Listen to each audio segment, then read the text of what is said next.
capítulo de hoy descubriremos el genio detrás del diseño estructural de Félix Candela.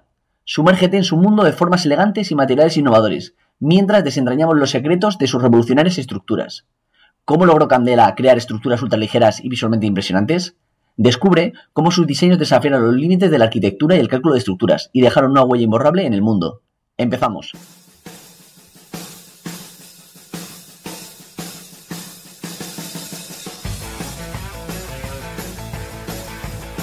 Bienvenidos y bienvenidas al podcast Hablando de Estructuras, un programa educativo sobre los fundamentos, avances y desafíos en el campo de la ingeniería estructural. Con vosotros, el encargado de guiarnos en este apasionante viaje de conocimiento, Arturo Silva.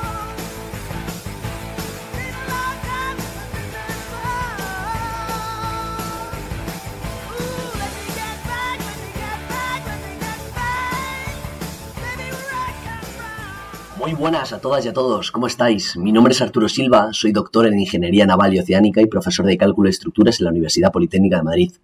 En este podcast quiero que tengamos apasionantes conversaciones didácticas en el mundo de las estructuras, incluso si no tienes conocimientos previos sobre el tema. Exploraremos todas las estructuras existentes y los principios detrás de su diseño, construcción y mantenimiento, subiéndonos a las primeras construcciones prehistóricas y los rascacielos más altos de hoy en día, pasando por puentes colosales, embarcándonos en los buques más grandes y las plataformas offshore más innovadoras del mundo, volando en los aviones Airbus y Boeing, aguantaremos juntos el peso de agua de millones de litros que son capaces de sostener las presas, nos montaremos en los loopings de la montaña rusa más vertiginosa del mundo, aceleraremos en un Fórmula 1, cruzaremos los túneles más largos y muchas cosas más. Todo ello acompañado por expertos y expertas que compartirán sus conocimientos y experiencias. Quédate con nosotros que empezamos ya.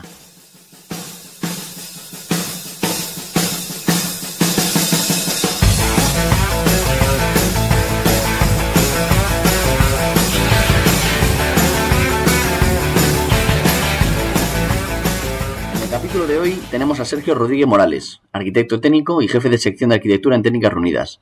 También es doctorando en la Escuela Técnica Superior de Ingenieros de Caminos, Canales y Puertos en la Universidad Politécnica de Madrid.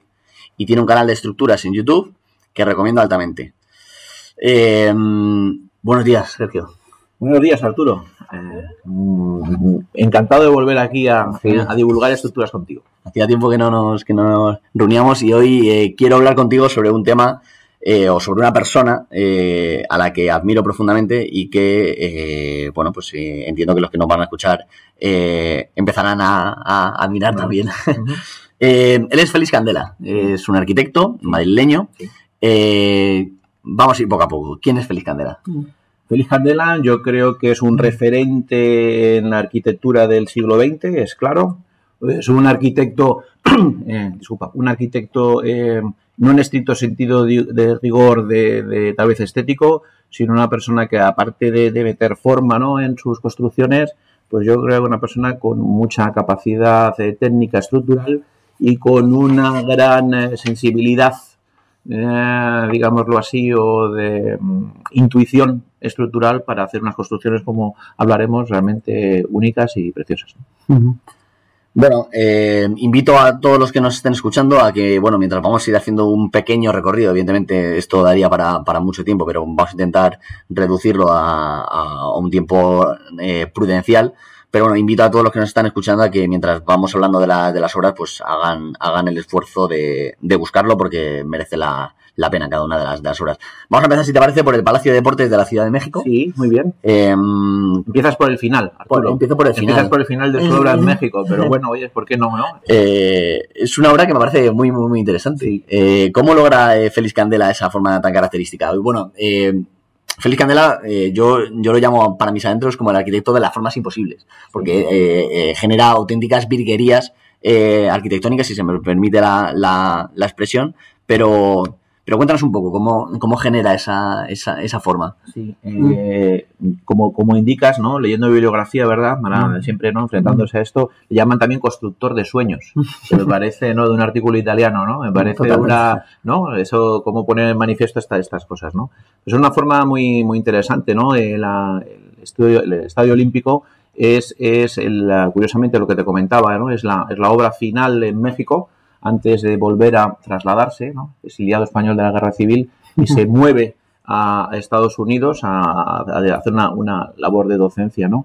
Y bueno, pues según me cuentan incluso mis conocidos mexicanos, se pretendía hacer una lámina, un cascarón de hormigón, pero las dimensiones de la estructura, el peso lo hacían muy difícil, y entonces emula, de alguna forma, mediante una estructura metálica, también basado un poco en el trabajo de Van Mister Fuller, ¿no?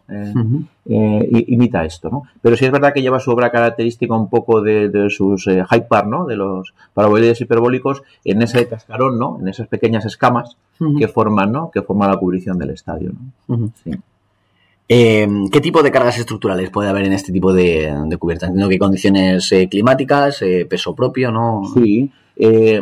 Yo recuerdo perfectamente, haciendo el otro día que venía de viaje, pensaba en Vicente Q2, para que lo veas, ¿no? Para poner un poco de manifiesto. Claro. Vicente Q2 fue un ingeniero aeronáutico ya fallecido, que muchos de los hangares del aeropuerto de Barajas son suyos. Y me acuerdo que haciendo un máster de especialidad, nos contaba que en estas grandes estructuras, donde las luces son muy importantes, acciones que en estructuras pequeñas son secundarias, como el viento o las dilataciones térmicas, aquí en estas estructuras de grande luz empiezan a tener un peso casi más importante, ¿no? Seguramente que el peso propio, ¿no? Entonces, pues tendremos un tema, evidentemente, peso propio, pero como ves, al final si tenemos que luchar contra grandes vanos, tenemos que hacer una optimización de pesos para que la estructura sea razonable, y en esa reducción de pesos, a veces hay una cierta reducción de rigidez, y vientos y temperaturas pues empiezan a ser muy importantes, ¿no? ¿Qué tipo de desafíos hay en este tipo de estructuras en términos de diseño? Es decir, desde que partes un poco de cero, esa Félix Candela parte entiendo que de cero, y qué desafíos se puede encontrar en este tipo de estructuras. Yo creo que Félix Candela en este sentido, y además como Félix Candela, como luego iremos revisando seguramente en su comienzo de México, está obligado a ser constructor, ¿no? Entonces yo creo que esa culminación de obra, pues te cuenta que al fin y al cabo un estadio de este tipo, que es imagen, ¿no? De un país a todo el mundo, ¿no? Pues seguro que está hecho, primero es una lucha entre varios proyectos, entre varias propuestas, o sea que eso tienes que ganarlo, ¿no? De alguna forma tienes que hacer una propuesta que sea inteligente, bonita, diferente, ¿no? Y por supuesto, aparte de que sea todo eso, tiene que ser resistente, ¿no? Y estoy convencido de que en esa propuesta, pues ahí había una lucha contra el tiempo atroz, ¿no? Para cumplir plazos, para que no vamos a retrasar las Olimpiadas, ¿no? De un país que todo el mundo lo está esperando, ¿no? O sea que seguramente ese hándicap tuvo que ser una presión grandísima y también poner en conjunto el trabajo de muchas personas para que eso llegara a buen puerto, ¿no? Seguro. ¿Qué tipo de material se suele utilizar en este tipo de estructuras? Últimamente, básicamente yo creo que al final el acero para este tipo de situaciones es el rey, ¿no? Yo creo que al final, ¿no? Mucho ingeniero de caminos también habla de concepto de alcanzabilidad, ¿no? Alcanzabilidad es un poco al final con material, cuánto vano, cuánto podemos lanzar, ¿no?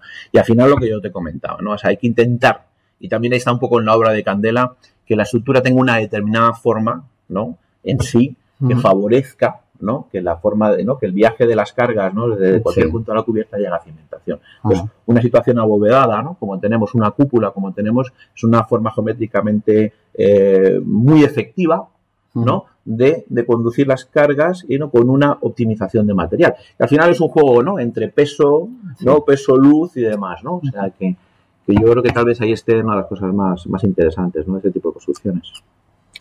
Sí. Vamos a saltar a otra estructura. El pabellón de rayos cósmicos en la Ciudad Universitaria de México. De la UNAM, ¿no? ¿Verdad? Hemos hecho así amplio espectro, ¿verdad? Como comentábamos, pasamos de su última obra, ¿no? En México. Vamos a ir saltando, ¿no? No, ningún problema, ¿no? Yo creo que es la magia de esto, ¿no? Sí. El directo, ¿no? Arturo. Y tienes, ¿verdad? Es la primera realización que tiene en México con un paraboloide hiperbólico que tanto le caracteriza a la obra de Félix Candela. Es la primera vez que se le da una oportunidad, ¿no? De realizar este tipo de obras que va a caracterizar su trabajo profesional. Y es muy interesante porque al final es un cierto laboratorio y los requisitos de esta construcción al final es una lámina, un cascarón, una lámina, creo que recuerda como de 4 centímetros, realmente el espesor es bajísimo. Bajísimo.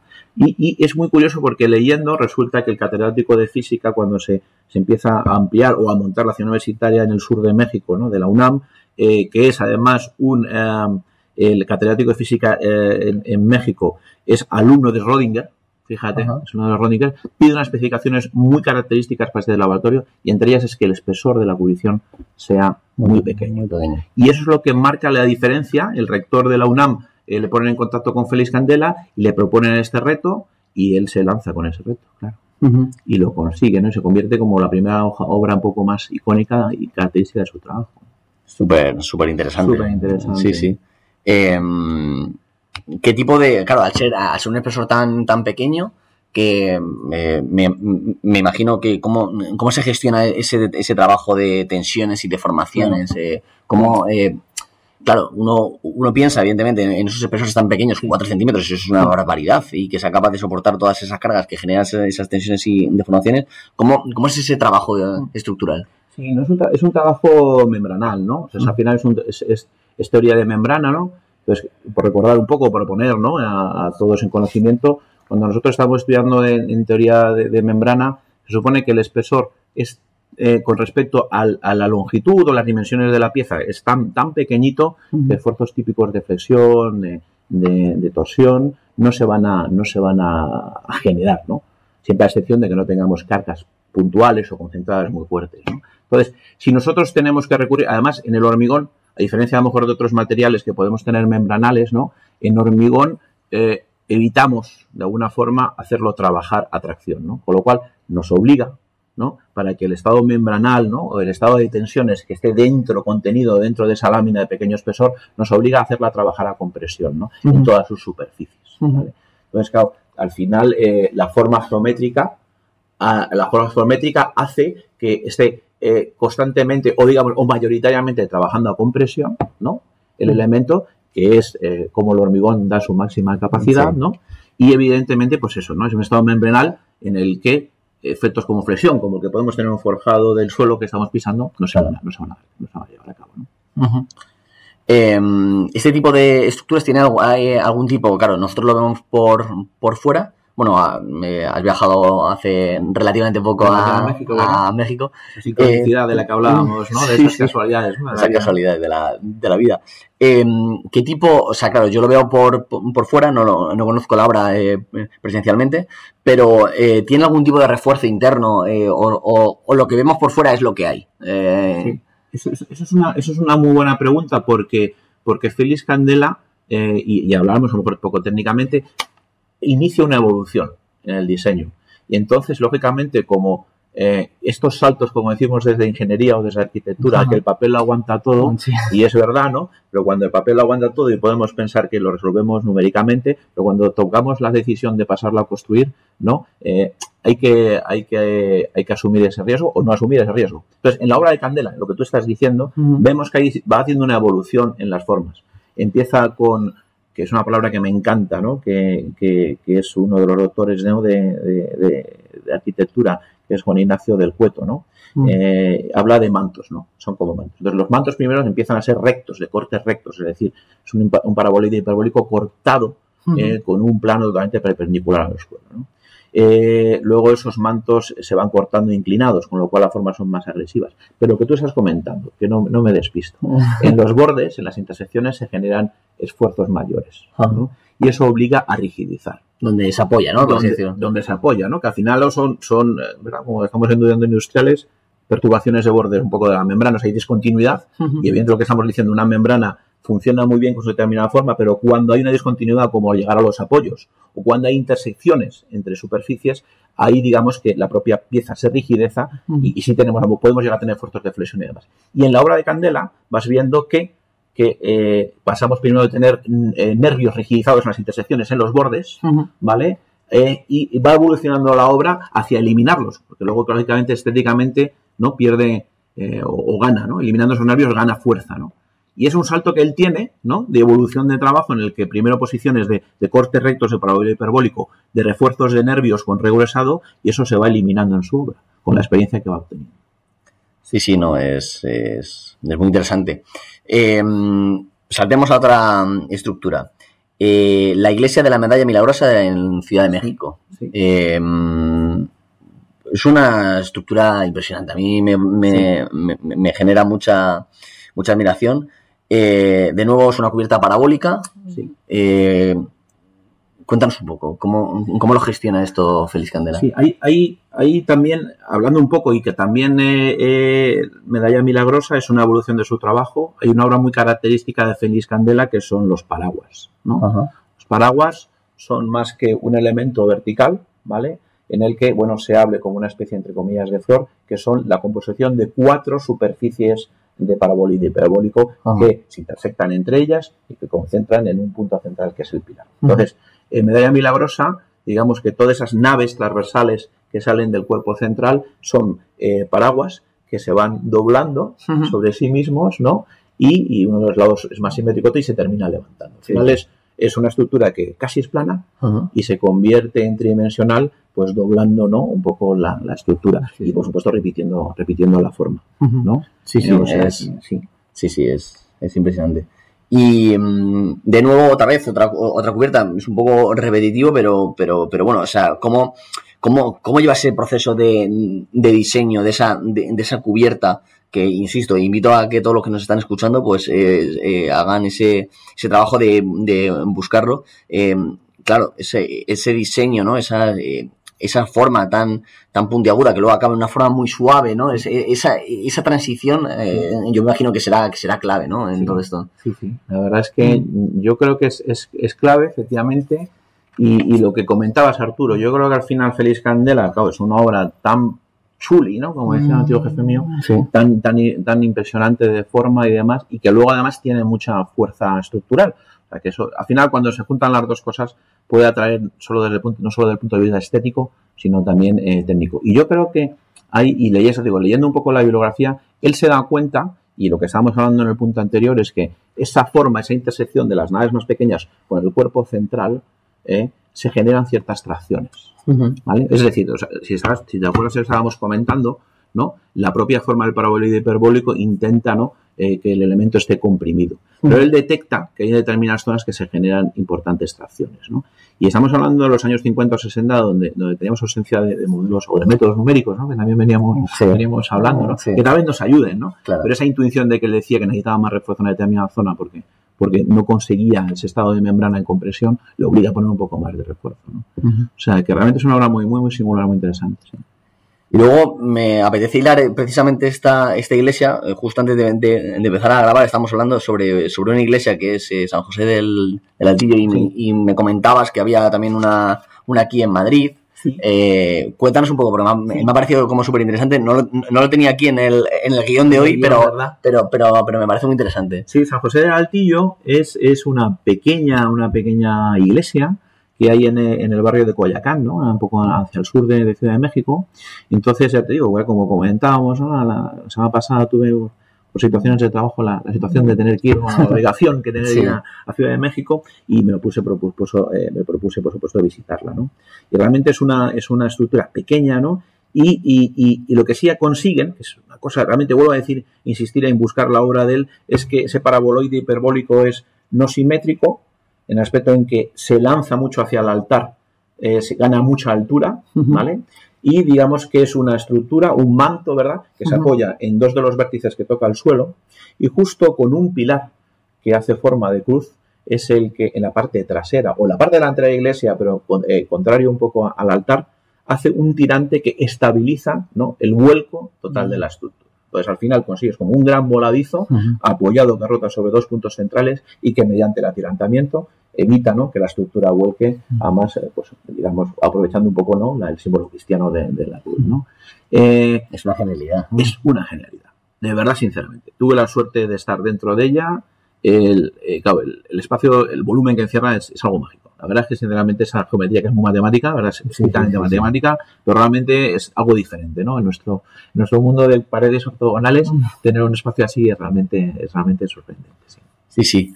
Este tipo de formas, estamos hablando todo el rato de paraboloides hiperbólicos y tal, es interesante porque, claro, evidentemente todo esto se puede gestionar, o estas cubiertas se pueden gestionar de una manera más sencilla, que no hace falta complicarse tanto la vida y se pueden hacer prácticamente cubiertas mucho más sencillas. Y lo que pasa es que esas cubiertas, digamos que se refuerzan con los típicos refuerzos, y aquí el refuerzo de la propia cubierta es la curvatura, ¿no? La doble curvatura. o sea, consigues algo mágico, que es... yo siempre hago el ejemplo, o sea, por ejemplo, si alguien ahora mismo, mientras está escuchando esto, coge un folio y lo sujeta, va a ver que no se somete a su propio peso y se hunde. Pero si le damos una cierta curvatura y lo sujetamos de la misma forma, ahora resulta que se sujeta, y no solamente eso, sino que es capaz de soportar, con cierta cautela, pero pesos puntuales es capaz. O sea, simplemente dándole forma a ese folio o a esa cubierta, es capaz de sostener. Eso me parece que al principio, cuando haces ese ejercicio visual, te vuela la cabeza, pero me parece algo espectacular. Sí. Es algo mágico, ¿verdad? ¿No? Al final, ese concepto de rigidez de forma, ¿no? Que se llama, ¿no? Al final, que tú dices, ¿no? El ejemplo de la cuartilla, ¿no? Es un folio que podemos tener ahí encima de la mesa, sí, que lo podamos curvar, ¿no? O que lo podamos incluso plegar, ¿no? Haciendo, ¿verdad? Unas montañitas, unos valles, ¿no? Esa rigidez además es de una inteligencia, es con el mismo material, cómo podemos resistir, cómo podemos deformarnos menos, ¿no? Y con el mismo peso, ¿no? Al fin y al cabo, ¿no? Sí. Y yo creo que Félix Candela lo tenía muy claro. De hecho, es muy interesante. Hablando con mis conocidos en México, me decía que, claro, desde un punto de vista académico, estrictamente muy ingenieril, algunas veces le era muy complicado defender numéricamente en la época, aunque tenía los conceptos, numéricamente contra de supervisiones y demás. Pero él tenía esa intuición, lo que tú estás diciendo, ¿no? Sí. Lo tenía muy claro de que esa rigidez de forma podía dar muchísimo más. Que a veces fuera demasiado, no fácil de justificar numéricamente, ¿no? Uh-huh. Yo creo que ahí también tiene ese tomar riesgo y ese conocimiento de Candela y decir yo que se puede hacer. Y lo vas viendo en la obra, ¿no? Al final, lo que estamos viendo, ¿no? Muchas de esas supervisiones lo obligan a poner zonas nervadas o incluso tirantes, ¿no? En las partes superiores de la cubierta por precauciones o por miedos de supervisiones, pero él en su experiencia laboral va cogiendo fuerza y va consiguiendo unas formas espectaculares, ¿no? Uh-huh. Y llegamos a mi obra favorita, que es que esto es lo de siempre, ¿no? ¿Cómo no te va a gustar esta obra? Posiblemente la más conocida suya y la más espectacular. A mí me genera una admiración espectacular, que es el famoso restaurante Los Manantiales de Xochimilco, en México. Esto es espectacular.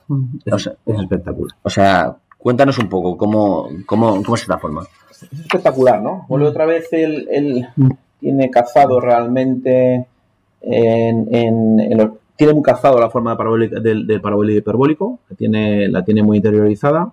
Entonces, en esos pequeños saltos va haciendo todo tipo de composiciones, ¿no? Pasa de las primeras incluso hasta bóvedas de crucería, de cruzar dos sillas de montar, ¿no? Como decir, cuando nos enseñan en matemáticas, ¿no? En cálculo de primero, ¿no? Con estos hesianos y demás, ¿no? Sí. Entonces haces intersecciones y luego también se da cuenta de que puede construir, que no deja de ser más también que intersecciones, ¿no? Aunque de una forma radial en vez de ortogonal, no una repetición radial, ¿no? Respecto a un centro y parabólides hiperbólicos, ¿no? Y aquí mete como 8 pétalos, ¿no? Entonces, incluso cuando se construye en la obra, se habla un poco de que es una flor, ¿no? Flotando un poco en una zona que sabes que es un poco lacustre, ¿no? Que hay barcas, ¿no? Donde van los enamorados y se piden la mano y estas cosas, ¿no? Entonces, la prensa lo pone como una flor que flota, ¿no? Un poco en esa zona, ¿no? De lagos, ¿no?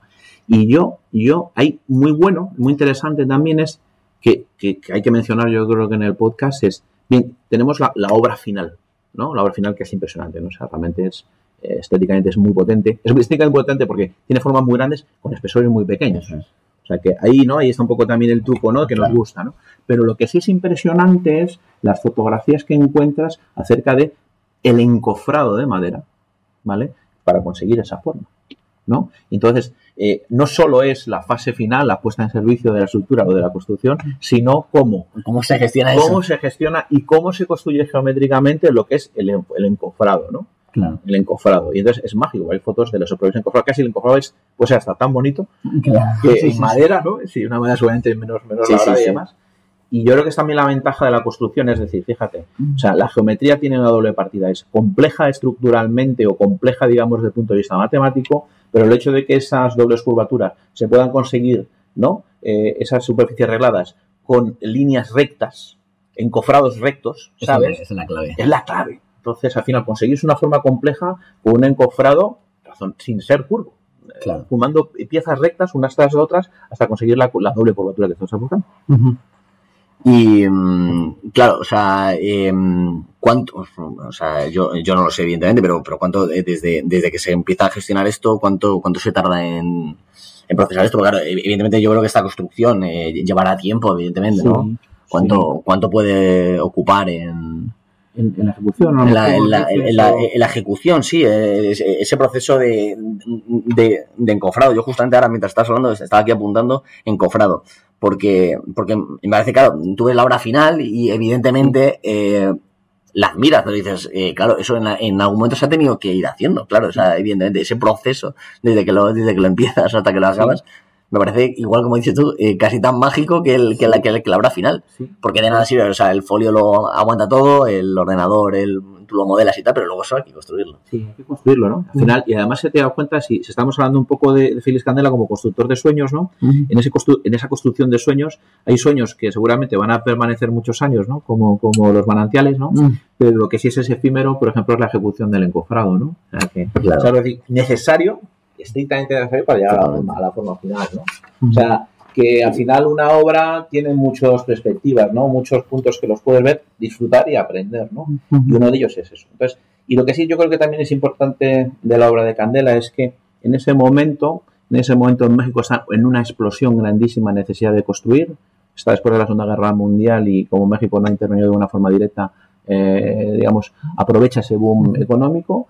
Y bueno, pues Félix Candela tiene la suerte de poder integrar su obra en un México donde está en explosión y se pueden permitir formas diferentes, pero siempre desde un punto de vista en el que él aportaba desde construcción una cosa que fuera, primero, ejemplar, ¿no? Pero que fuera rápida de construir y económica. Al final se mezclaban varias condiciones que le llevan a tener ese éxito, porque al fin y al cabo consigue grandes luces o grandes volúmenes con espesores de 4 centímetros y luego también una mano de obra muy barata. Con lo cual las construcciones que puedan ser complejas de encofrados o incluso el propio vertido o estirado, ¿no?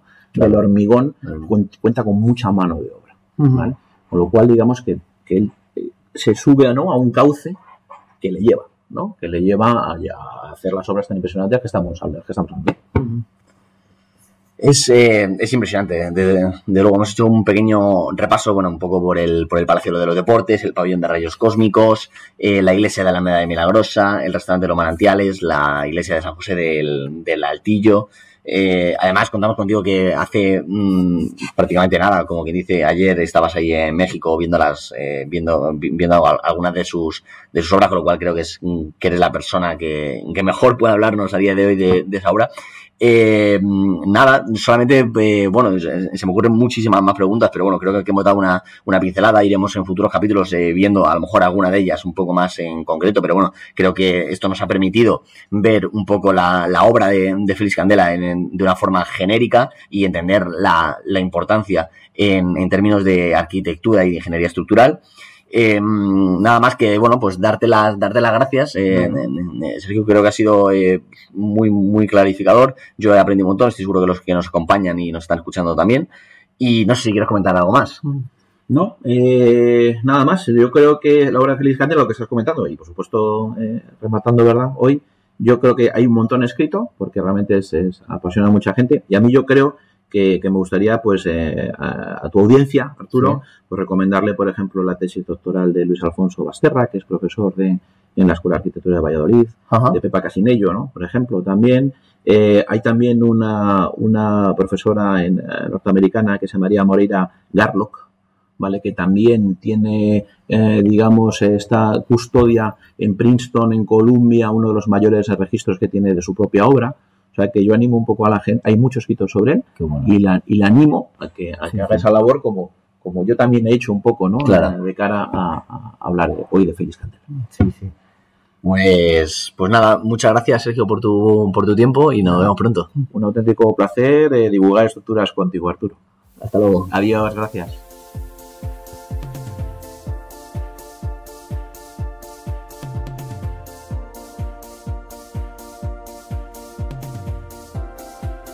Muchas gracias por acompañarnos en este capítulo.